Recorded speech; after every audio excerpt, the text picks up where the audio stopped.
Good evening everyone. ఇక్కడ ఒక animal ఉంది, అంటే బర్డ్ అనమాట.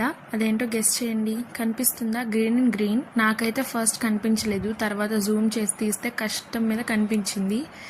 ఏంటో వీడియో చివరిలో చెప్తాను.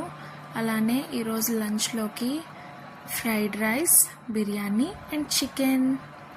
ఇది నా ఫేవరెట్. ఇక్కడికి వచ్చిన తర్వాత బాగా నచ్చింది నాకు. అలానే ఇది నేను మొన్న వెళ్ళినప్పుడు క్యాప్చర్ చేసిన వీడియో అనమాట. Please like, share and subscribe. Thank you for watching. ఇంతకీ ఆ బర్డ్ ఏంటంటే ప్యారెట్. 2 ఉన్నాయి దానిలో. ఒక్కటే అనుకున్నా నేను కూడా. ఎంతమంది అలా అనుకున్నారో కామెంట్ చేయండి. Thank you.